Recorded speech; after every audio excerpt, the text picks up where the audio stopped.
अस्सलामुअलैकुम मेरी प्यारी सी यूट्यूब की फ़ैमिली, कैसी हैं जी आप सब लोग। होप सो आप लोग खैरियत से होंगे। आप लोग का वेलकम है बिल्किस कुकिंग चैनल पे। तो आज मैं आप लोगों के साथ कोई रेसिपी शेयर नहीं कर रही हूँ।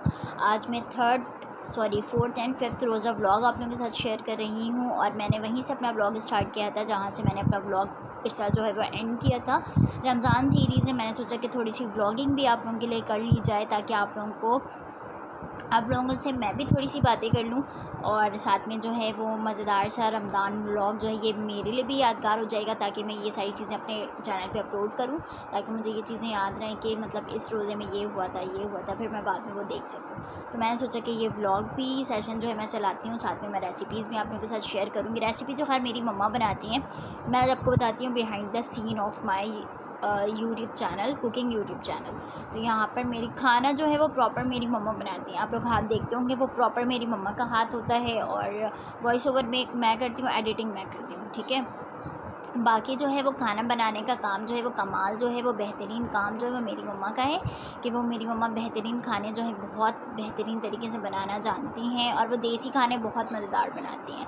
उनके टेस्ट का कोई रद्द-बदल हो ही नहीं सकता। मतलब इतना मज़ेदार खाना बनाती हैं कि जो खाता है ना वो सालों तक उनके ज़बान में ना वो टेस्ट मौजूद होता है। वो फिर आते हैं ना काफ़ी दूर से। हमारे घर में ऐसा है ना कि मेरी ज़्यादातर जो है वो ददियाल की फ़ैमिली पेशावर में रहती है, ठीक है। लेकिन जब भी वो हमारे कराची साइड पर आती हैं, कोई भी अगर आता है, कोई भी रिश्तेदार में जो भी आता है, तो वो ज़रूर जो है वो मेरी मम्मा के पास आता है। और वो मेरी मम्मा के हाथ का खाना खाए बगैर तो बिल्कुल भी पेशावर जो है वो लोग नहीं जाते। तो हमारे घर में बहुत सारे ऐसे रिलेटिव्स हैं, वो आते हैं और बाकायदा मेरी मम्मा उनके लिए काफ़ी एहतमाम करती हैं, खाने बनाती हैं और फिर उन्हें अपने हाथों से खिलाती हैं। तो मतलब एक वो होता है ना कि अखलाक भी बहुत बड़ी चीज़ होती है। और मेरी मम्मा के खाना बनाने का अंदाज़ ही बहुत डिफरेंट है और बहुत मज़ेदार खाना बनाती है। अगर मेरी मम्मा एक दाल चावल आलू का जो मैश करके भरता बनाते हैं ना, वो भी अगर बनाती है ना, वो भी बहुत मज़ेदार बनाती हैं। तो इस तरह का जो है वो मेरी मम्मा खाना बनाती हैं। तो और सालों तक लोगों के मुंह में वो टेस्ट मौजूद होता है। और वो जब आते हैं तो फिर बाकायदा जो है वो खाना ज़रूर हमारे घर पर खाते हैं। और मेरी मम्मा सबसे मज़ेदार बनाती हैं दाल चावल, भुना गोश्त बनाती हैं। और मेरी मम्मा जो है वो पुलाव गोश्त बहुत मज़ेदार बनाती हैं, बिरयानी बहुत अच्छी बनाती हैं। तो इस वजह से मैंने सोचा कि क्यों ना मेरी मम्मा का एक चैनल होना चाहिए, ताकि जो है मेरी मम्मा भी उसमें खाने बनाएँ और हम लोग जो हैं उस पर मेहनत करें, ताकि आगे के लिए जो है हमारे लिए भी बहुत मज़ा आ जाए। कि इस चैनल से पहले तो नहीं पता था कि चैनल से जो है वो पैसे वगैरह भी मिलते हैं। लेकिन जब फिर मैंने सर्च किया कि चैनल पर से मतलब चैनल क्रिएट करके होता क्या है, फिर मुझे पता चला कि बहुत सारे यूट्यूबर्स जो हैं वो सामने आए। फिर उनकी अर्निंग वगैरह बहुत सारे लोगों ने तो अपनी अर्निंग जो है वो रिवील की। बहुत सारे ऐसे यूट्यूबर्स हैं जिनको मैं देखती हूँ, जिन्होंने वर्बली बताया है कि हाँ इससे पैसे आते हैं, लेकिन उन्होंने अपनी अर्निंग जो है वो शो नहीं की। तो फिर मैंने सोचा कि वाई आई एम नो मतलब मैं क्यों नहीं बनाऊँ, मतलब why I am not creating my YouTube channel. मुझे भी ये करना चाहिए। और मेरी मम्मा इतना अच्छा खाना बनाती है, उसे प्रमोट करना चाहिए। हाँ, मेरी अभी स्किल्स इतनी ज़्यादा कोई फर्निश नहीं है। मैं अभी स्टूडेंट हूँ, पढ़ती भी हूँ, थोड़ा पढ़ाती भी हूँ। तो अभी हालिया में मैंने अपना एक जो है वो लर्निंग चैनल जो है वो स्टार्ट किया है, तो उस पर मैं काम कर रही हूँ। लेकिन अभी उसमें सिर्फ एक सब्सक्राइबर है और वो मैं उसको शो आउट भी नहीं करूँगी कि आप लोग जाएँ वो सब्सक्राइब करें, देखें। नहीं, मैं बस अल्लाह की कुदरत देखना चाहती हूँ। मैं उस पर मेहनत भरपूर तरीके से करूँगी, लेकिन किसी को बोलूँगी नहीं कि आप वो चैनल सब्सक्राइब करें, वो चैनल देखें। मैं उस पर बेहतरीन तरीके से काम करना चाहती हूँ, किसी की इन्वॉल्वमेंट नहीं चाहती। क्योंकि आपको पता है जब कोई भी वर्ड्स इंसान अपने मुँह से निकालता है ना, जैसे आपने ये काम किया है, अगर मैं आपकी तारीफ़ कर रही हूँ और मेरी अंदर से भी नीयत अच्छी है, बाहर से भी मैं आपको अच्छा शोर कर पा रही हूँ, तो फिर ये बहुत अच्छा हो जाता है। कि जब आपको फिर ऐसे लोगों को ना बताने में मज़ा आता है। लेकिन आपको नहीं पता होता कि आपके जो सामने वाले हैं उनके दिल में क्या बात है। वो आप मतलब वो समटाइम्स ऐसे सोचते भी होंगे कि यार इन लोगों के पास कितना टाइम है, ये भी काम करती हैं, वो भी काम करती हैं, ये भी करती हैं। तो ये सारी चीज़ें भी जो है ना वो जहन में आ जाती हैं। तो मैंने सोचा कि अब जो है मैंने जो काम करना है वो बिल्कुल ढका छुपा करना है, ताकि मैं उसमें अल्लाह ताला की तरफ से रिज़ल्ट देख पाऊँ कि अल्लाह ताला जो है वो मुझे कहाँ लेकर जाना चाहते हैं और मैं कहाँ तक पहुँचना चाहती हूँ। मैं जहाँ तक पहुँचना चाहती हूँ अल्लाह ताला मुझे वहाँ तक पहुँचाना चाहती हैं या उससे ज़्यादा पहुँचाना चाहते हैं। तो इस वजह से मैंने सोचा कि मैं वो स्टार्ट करती हूँ, क्योंकि मैं पढ़ाती हूँ और पढ़ाई एक ऐसी चीज़ है, आपको पता होगा कि पढ़ाना एक ऐसा फ़न है जो आप करते जाते हो, आपको नॉलेज मिलती जाती है, करते जाते हो, आपको नॉलेज मिलती जाती है। जब आप स्टार्ट करते हो उस टाइम इतनी अच्छी नॉलेज आपके पास नहीं होती है, लेकिन पढ़ाते पढ़ाते पढ़ाते पढ़ाते आपकी नॉलेज बहुत अच्छी हो जाती है। तो इस वजह से जो लोग पढ़ाते हैं वो पढ़ाते ही रहें और अल्लाह ताला से दुआएं करें, अल्लाह ताला उन्हें बेहतरीन स्टूडेंट्स दें ताकि उनको पढ़ाकर और ज़्यादा जो है वो आपका बोलबाला हो और आप बहुत बेहतरीन तरीके से उनको जो है एक कामयाब तालिब इल्म भी बना सकें, एक कामयाब इंसान बना सकें। बस अल्लाह ताला से यही दुआ है। और ये 5th रोज़े का व्लॉग स्टार्ट हो गया था, वो एंडिंग पे था, वो 4th रोज़े का व्लॉग था, ठीक है। मम्मा ने उस दिन अंडा चाप बनाया था और फिर वो हम लोगों ने खाया पिया था। फिर ये दूसरे दिन मम्मा ने बनाई थी चिकन कटलेट्स, बहुत ही डिफरेंट अंदाज़ में जो है वो मिनी कटलेट्स बनाए थे। मैंने इसकी रेसिपी जो है वो चैनल पे अपलोड कर दी है, अगर किसी ने वो नहीं देखी है तो प्लीज़ जाकर देखें। बिल्कुल डिटेल रेसिपी है और बहुत ईजी और फ्रीजी सी रेसिपी है, आपको बहुत मज़ा आएगा इसे बनाकर। हमें भी बहुत मज़ा आया था सीरियसली। रमज़ान में ना इन सारी चीज़ों का खाना ही कुछ डिफरेंट होता है कुछ, और अल्लाह ताला का इतना करम होता है रमज़ान के महीने में कि आपके घर में सारी चीज़ें अच्छी तरीके से मौजूद भी होती हैं, आप प्रॉपर चीज़ें बना रहे भी होते हैं और बहुत ही ज़्यादा बेहतरीन अंदाज़ में ख़ुद भी लुत्फ़अंदोज़ होते हैं और दूसरों को भी उससे जो है वो एंजॉय करवाते हैं। इफ़्तार पार्टियाँ होती हैं, फिर लोगों के घर जो है वो दिया जाता है इफ़्तारी वगैरह। तो ये सारी चीज़ों का सिलसिला भी काफ़ी चल रहा होता है। अगर इस तरह से अल्लाह ताला ने हमें 30 डेज़ दिए हैं, ये हमारे लिए एक तरह से गिफ्ट के तौर पर हम इसमें खूब सारी इबादत करें और खूब सारी चीज़ें जो है वो अपने लिए साल भर में जमा करें। और आपको पता है रमज़ान का महीना जब स्टार्ट होता है ना, तो कुदरती बहुत सारे लोगों के कारोबार जो है वो डाउन होने लग जाते हैं। बहुत सारे लोग जो हैं वो काम नहीं करते हैं, फिर वो ज़्यादातर जो है वो अपनी इबादत में तवज्जो देते हैं। तो मुझे लगता है ना, ये अल्लाह ताला की तरफ से एक रेस्ट भी होता है और एक टेस्ट भी होता है कि अगर आप जो हैं वो पूरा साल कमा रहे हैं, अगर एक महीने थोड़ा सा डाउन हो गया तो अल्लाह ताला उसमें देखते हैं कि वो आप उसके पीछे आपके थॉट क्या हैं। कि अगर आप बोलते हैं अल्लाह का शुक्र है, अल्लाह ताला ने पूरा साल दिया, एक महीने नहीं दिया तो क्या हुआ। हम एक महीने अल्लाह ताला की भरपूर इबादत करेंगे ताकि पूरे साल जो है वो अच्छी तरह से लुत्फ़अंदोज़ हो सके। तो ये सोच बहुत अच्छी है। अगर बहुत सारे लोग जो है वो मायूसी के शिकार हो जाते हैं, वो बोलते हैं अब क्या होगा, अभी इतना प्रॉब्लम है, और फिर रमज़ान का महीना ख़र्चे का महीना होता है, सब अपने वर्ड से ना ये सारी चीज़ें निकालते हैं। तो ये सारी चीज़ें आपको पता है, ये सारे वर्ड्स जो है ना वो मैजिक की तरह होते हैं। जैसे आपने अच्छी बात निकाली, वो पॉजिटिव साइन जो है वो पूरे कमरे में आपके जो है वो भर जाती है, और जैसे ही आपने कोई नेगेटिव बात निकाली तो वो पूरी आपके अंदर से भी फिर नेगेटिविटी बाहर आती है, पूरे रूम जो है वो घुटन टाइप का हो जाता है।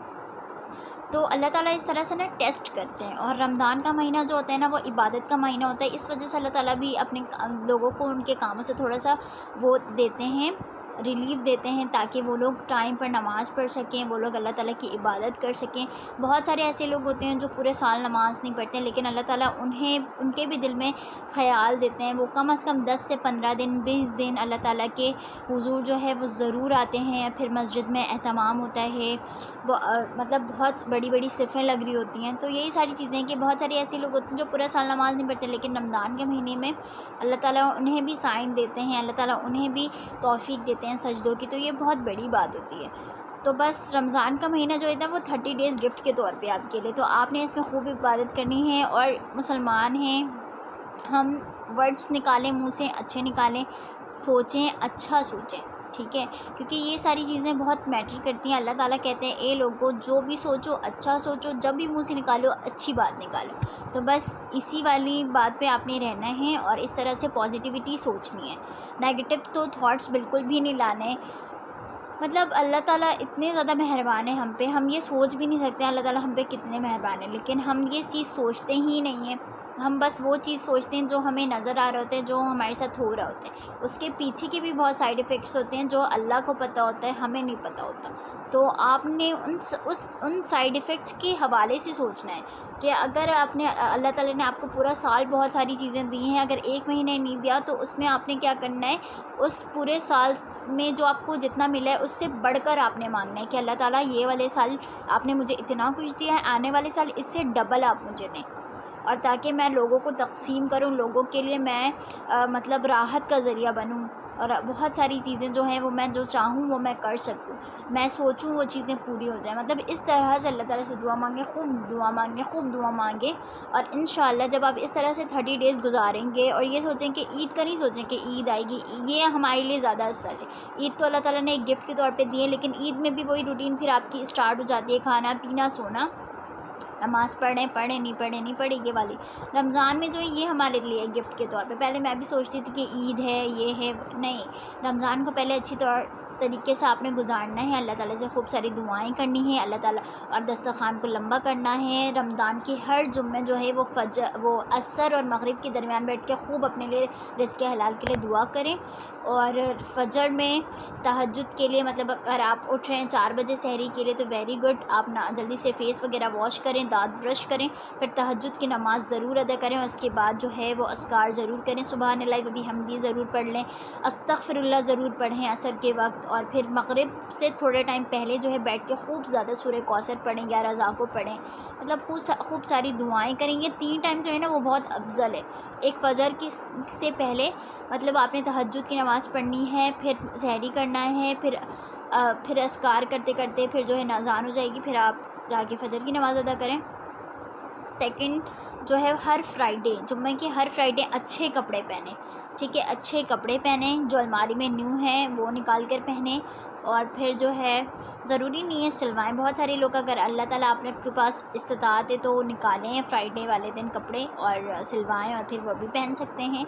ऐसे फ्राइडे को अच्छे कपड़े ही पहनने चाहिए, चाहे रमज़ान हो चाहे आम दिन हो, फ्राइडे वाले दिन अच्छे कपड़े पहने।